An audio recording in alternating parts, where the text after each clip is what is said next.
দীর্ঘ ৩৩ বছর পর জাহাঙ্গীরনগর বিশ্ববিদ্যালয়ের শিক্ষার্থী সংসদ নির্বাচন অনুষ্ঠিত হতে যাচ্ছে। এটি অবশ্যই আমাদের জন্য অনেক উচ্ছ্বাস এবং আবেগের ব্যাপার। আমরা মনে করছি ক্যাম্পাসের চারদিকে নির্বাচনী আমেজ বজায় থাকছে। আমরা বাংলাদেশ ইসলামী ছাত্র শিবিরের পক্ষ থেকে জুলাই গণঅভ্যুত্থানের স্পিরিটের প্রতি ইতিবাচক এবং একই সাথে ক্যাম্পাসে যারা অরাজনৈতিক সাধারণ শিক্ষার্থী তাদেরকে সঙ্গে নিয়ে আমরা একটি ছাত্র শিবির সমর্থিত প্যানেল করতে চাই, যেখানে আসলে আমরা মূলত শিক্ষার্থীদের যেই দাবি, শিক্ষার্থীদের অধিকার এই আদায়ের ক্ষেত্রে আমরা খুব পজিটিভ মেসেজ দিতে চাই সবাইকে। এবং আমরা সবসময় সচেষ্ট আছি যে আমরা শিক্ষার্থীদের অধিকার আদায়ের ক্ষেত্রে আমরা সর্বোচ্চ সচেষ্ট থাকবো। আমরা আমাদের কথা কাজের মিল রাখার ব্যাপারে অনেক বেশি কমিটেড থাকবো।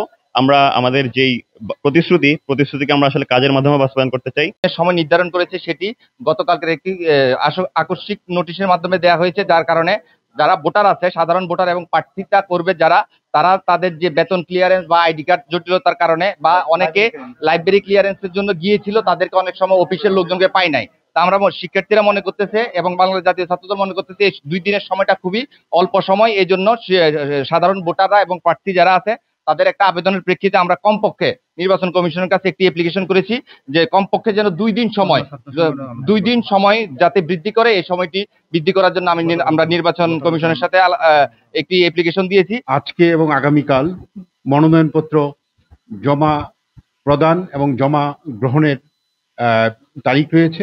সেই শিডিউল মোতাবেক অদ্যাবধি আজকে সারাদিনে জাহাঙ্গীরনগর বিশ্ববিদ্যালয়ের কেন্দ্রীয় শিক্ষার্থী সংসদের জন্য 46টি আবেদন আমাদের শিক্ষার্থীরা আজকে নির্বাচন কমিশনের কাছ থেকে মনোনয়নপত্র শিক্ষার্থীরা গ্রহণ করেছেন।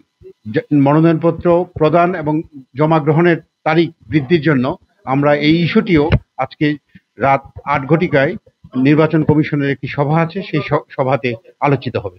নির্বাচনের যে কোড অফ কন্ডাক্ট আছে, যে আচরণবিধি আছে, সেটাকে অনুসরণ করার জন্য যদি নির্বাচন কমিশনের কাছে প্রতীয়মান হয়, সেখানে উল্লেখ আছে যারা আচরণবিধি লঙ্ঘন করবেন সেই লঙ্ঘনের তাদের প্রার্থিতা বাতিল হবে।